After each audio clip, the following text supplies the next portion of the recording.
오늘은 메니에르병이 있어서의 투막힌 발작이라고 부르는 어지럼증 증상에 대해서 이야기해 보도록 하겠는데요. 메니에르병은 뇌에 발생하는 만성 질환으로 뇌림프 수액이라고 불리는 엔도림프의 흡수 및 배출 균형 이상에 의해서 뇌림프 수종이 발생하는 것으로 알려져 있는 질환입니다. 이로 인해서 전형적으로 다음과 같은 증상이 나타나는데 회전성 어지럼증, 이명, 청력 감퇴, 귀가 먹먹한 이충만감입니다. 이 중에서 가장 대표적인 증상은 회전성 현운 발작인데요. 이 현운이 반복적으로 발생하면서 청력 손실이 점차 진행되고 귀 먹먹함 등이 동반되는 것이 특징입니다. 그러나 메니에르병이 진행되면서 비교적 드물지만 심각한 임상 양상을 보이는 특정 증후군이 있는데 이를 우리는 투막힌 발작이라고 얘기를 합니다. 투막힌 크라이시스 또는 드롭 어택이라고 불리는 현상인데요. 예측 불가능하게 갑자기 발생하는 자세 유지 장애와 낙상 등이 핵심이라고 보시면 되겠습니다.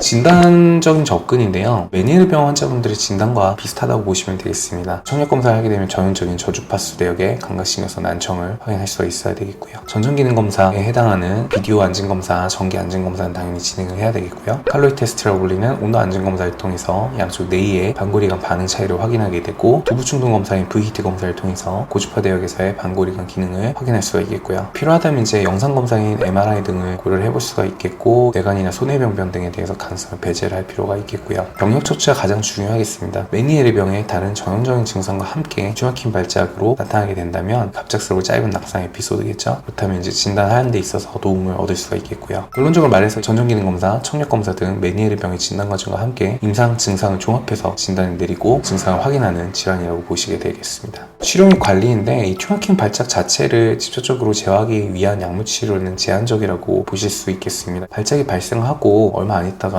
해소가 되기 때문에 이미 약으로 해결하기에는 좀 늦어버린 경우가 많겠고요. 결과적으로 이제 메니에르병 자체 진행과 재발을 늦추고 뇌림프 압력을 최대한 안정을 해서 빈도를 줄이는 것이 목표가 되겠는데 메니에르병이 진행이 되고 있거나 재발했을 경우에 사용하는 여러 가지 약들이 있는데 하나씩 기존에 얘기를 드리면 이제 이뇨제입니다. 뇌림프 있는 수종 무주머니에 물을 빼고 전정기관의 압력을 조절시켜서 사용되는 약이고요. 벤조다이아제핀 같은 어지럼증 현운 조절제인데 현이 너무 어지러울 때 증상을 강력하게 완화하는 효과는 있습니다.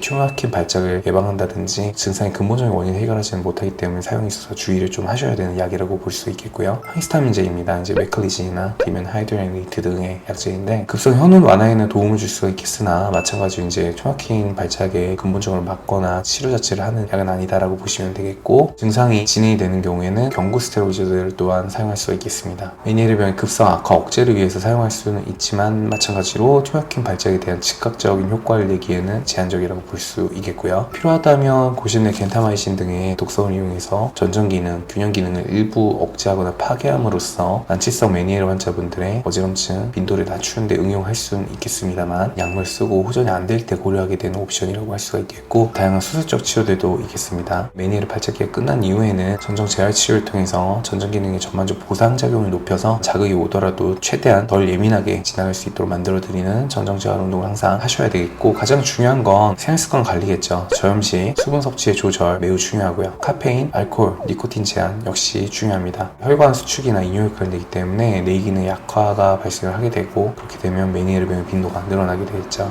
불면증이나 스트레스 관리하는 것도 매우 중요하다고 보실 수가 있겠고요. 투막힌 발작의 예후와 환자분들에 대한 교육인데 이 투막힌 발작은 메니에르 중에서도 그렇게까지 흔한 증상은 아니라고 보실 수가 있겠습니다. 하지만 재발에서 발생한 환자분들 입장에서는 매우 공포스러운 증상 중에 하나겠죠. 갑자기 넘어지기 때문에 낙상에 따른 외상의 위험도가 매우 높습니다. 특히나 나이가 많이 드신 어르신이나 골다공증 환자분들의 경우에는 낙상으로 인해서 골절이나 생명의 위협까지도 발생할 수 있기 때문에 각별한 주의가 필요하다 보실 수 있겠고요. 정신적인 영향도 있을 겁니다. 낙상이 언제 발생할지 알 수가 없기 때문에 일상생활에서 동선이 제한된다든지 우울 불안감을 겪을 수 있어서 방지할 수 있는 것들을 해줘야 되는데 기본적인 생활습관 관리로 잘 안 오게 만들어주는 게 중요할 거고 전정 재활 치료를 통해서 발작 빈도를 줄이는 것이 중요하겠죠. 넘어짐 사고를 발생하더라도 자기를 보호해줄 수 있는 방지 매트, 안전손잡이, 바닥에 뾰족한 장애물들을 제거하는 등의 환경적 조치를 취하거나 가족분들이 좀 도와주시는 것이 반드시 필수적이라고 할 수가 있겠습니다.